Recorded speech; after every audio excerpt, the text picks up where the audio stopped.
പൂജാരി താമരയോട് കൂടിയിട്ടാണ് സ്വീകരിച്ചത്. ഇന്നത്തെ തെരഞ്ഞെടുപ്പ് ഫലം വരുന്ന സമയത്ത് പാലക്കാട്ട് താമര വിരിയും. ഇത് വിരിയും. സമയാവണ പോകുന്നല്ലോ. സൂര്യൻ ഉദിക്കും, താമര വിരിയും.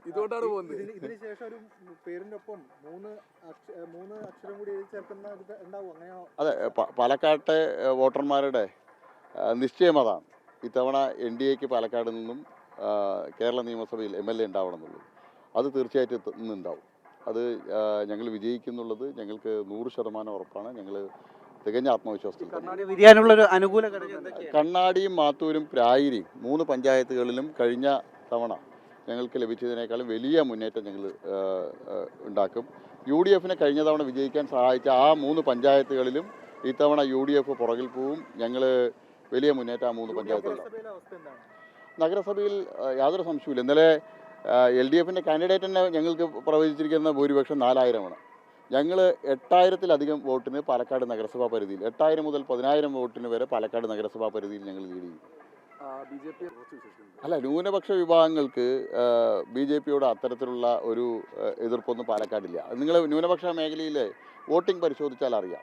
75% ആ നിലയിലാണ് വോട്ടിംഗ് നടന്നിരിക്കുന്നത്. ന്യൂനപക്ഷ വിഭാഗങ്ങളുടെ ഇടയിൽ വലിയൊരു വിഭാഗം ആളുകൾ ഇത്തവണ ഞങ്ങൾക്ക് അനുകൂലമായി വോട്ട് രേഖപ്പെടുത്തിയിട്ടുണ്ട്. കൃഷ്ണകുമാറിനെയും BJPയും പാലക്കാട്ടത്തെ BJP നേതാക്കന്മാരെയും സംബന്ധിച്ച് അവർക്ക് കൃത്യമായിട്ടുള്ള ബോധ്യമുണ്ട്. അവർക്ക് ആവശ്യങ്ങൾക്ക് ഓടിയെത്തുന്ന, അവരോടൊപ്പം നിന്ന ചരിത്രമാണ് ഞങ്ങൾക്കുള്ളത്. അതുകൊണ്ട് ഞങ്ങൾക്ക് അനുകൂലമായിട്ട് വലിയൊരു വിഭാഗം ന്യൂനപക്ഷ വിഭാഗത്തിൽപ്പെട്ട വോട്ടുകൾ ഞങ്ങൾക്ക് ലഭിക്കും. മുനമ്പം വിഷയം പാലക്കാട് ചർച്ച ചെയ്യപ്പെട്ട വിഷയമാണ്. മുനമ്പത്തെ 2 മുന്നണികളും സ്വീകരിച്ച നിലപാടിനെതിരായിട്ട് ക്രിസ്ത്യൻ വിഭാഗത്തിൽപ്പെട്ട വലിയൊരു ശതമാനം വോട്ട് ഇത്തവണ ഞങ്ങൾക്ക് ലഭിക്കും. 10 മണിയാകുമ്പോൾ ആഘോഷം തുടങ്ങും. 9 മണി കഴിഞ്ഞ ശേഷം ഞങ്ങൾക്ക് ആരംഭിക്കാൻ കഴിയും. അല്ലേ, അതെല്ലാം പ്രവർത്തകരെല്ലാം തയ്യാറാക്കി റെഡിയായിട്ടിരിക്കുന്നുണ്ട്. കഴിഞ്ഞ തവണത്തെ അപേക്ഷിച്ച് കഴിഞ്ഞ തവണ ഞങ്ങൾക്ക് UDFനുണ്ടായിരുന്ന കഴിഞ്ഞ 2 ടേം ഇവിടെ MLA ആയിരുന്ന ആളാണ് കഴിഞ്ഞ തെരഞ്ഞെടുപ്പിൽ UDFന് മത്സരിക്കുന്നത്. അതിൻ്റെ പ്ലസ് പോയിന്റ് ഇത്തവണ UDFനില്ല. കോൺഗ്രസിനകത്തെ പ്രശ്നങ്ങൾ, രൂക്ഷമായിട്ടുള്ള പ്രശ്നമാണ് കോൺഗ്രസിനകത്ത്. ന്യൂനപക്ഷ വിഭാഗങ്ങളുടെ കൺസോൾട്ടേഷൻ ഇത്തവണ ഉണ്ടായിട്ടില്ല. പരമ്പരാഗതമായിട്ട് ക്രിസ്ത്യൻ വോട്ടുകൾ ലഭിച്ചിരുന്നത് 80-85% ലഭിച്ചിരുന്നത് UDFനാണ്. ഇത്തവണ അത് അവർക്ക് ലഭിക്കില്ല. CPMൻ്റെ ഭാഗത്ത് നിന്ന് കഴിഞ്ഞ തവണ അവർക്കുണ്ടായിട്ടുള്ള സഹായം 3 പഞ്ചായത്തുകളിലും ലഭിച്ച UDFനുള്ള സഹായം ഇത്തവണ ലഭിക്കില്ല.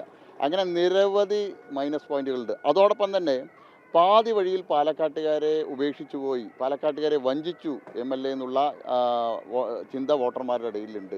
13 വർഷം പാലക്കാടിൻ്റെ MLA ആയിരുന്നിട്ടും പാലക്കാടിനെ എടുത്തു കാണിക്കാൻ പറ്റുന്ന ഒരു വികസന പ്രവർത്തനവും നടത്തിയിട്ടില്ല എന്നുള്ളത് പാലക്കാട് വോട്ടർമാരുടെ ഇടയിലുണ്ട്.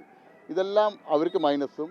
ഞങ്ങൾക്ക് പാലക്കാട് നഗരസഭാ നഗരത്തിലും അതുപോലെ തന്നെ കേന്ദ്രത്തിലെ NDA സർക്കാരും പാലക്കാടിന് നൽകിയിട്ടുള്ള വികസന പ്രവർത്തനങ്ങളെല്ലാം വോട്ടർമാരുടെ കൺമുന്നിലുണ്ട്. അത് കോൺഗ്രസിനുള്ള പാടാ. കോൺഗ്രസ്സുകാർ അങ്ങനെ വല്ലതും ആലോചിച്ചിട്ടുണ്ടെങ്കിൽ അത് ഇത്തവണ വേണ്ട. അതാണ് എനിക്ക് കോൺഗ്രസ്, ഞങ്ങളല്ല ഹരിയാനയിൽ ആരംഭിച്ചത്, കോൺഗ്രസ്സാണ് ആരംഭിച്ചത്. അപ്പോൾ കോൺഗ്രസ്സുകാരോട് ഒന്ന് പറയണം. അത്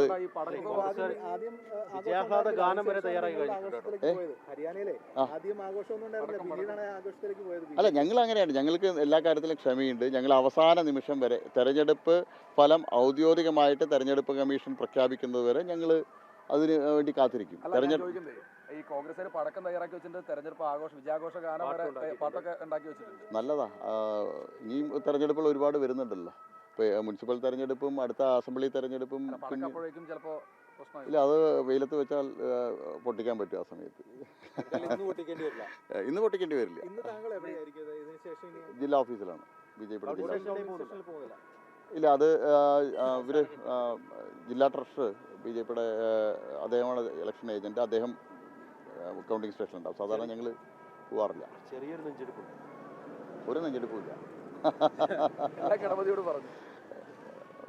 പലസേന മീൻകുളത്തി ഭഗവതിയോടും നീരാട്ട് ഗണപതിയൊക്കെ എല്ലാ തെരഞ്ഞെടുപ്പ് ആവുന്ന സമയത്തല്ല, എല്ലാ ആഴ്ചയും ഞാൻ എത്തുന്നതാണ്. അതിൻ്റെ അത്രയേ ഉള്ളൂ ഇതിന്, ഈ ക്ഷേത്ര ദർശനത്തിന്. അല്ലാതെ പ്രത്യേകിച്ച് തെരഞ്ഞെടുപ്പായതുകൊണ്ട് ക്ഷേത്രത്തിലെത്തുക എന്നുള്ളത്, അത് നമ്മൾ ചില ആളുകളെ കണ്ടല്ലോ, തെരഞ്ഞെടുപ്പിൻ്റെ സമയത്ത് ക്ഷേത്രത്തിലെത്തുക, കുറി തൊടുക, ഈ പരിപാടിയൊന്നും കൃഷ്ണകുമാറില്ല. കൃഷ്ണകുമാർ എല്ലാ ദിവസവും ക്ഷേത്രത്തിലെത്തും, കുറി തൊട്ടിട്ട് തന്നെയാണ് നടക്കാറുള്ളത്.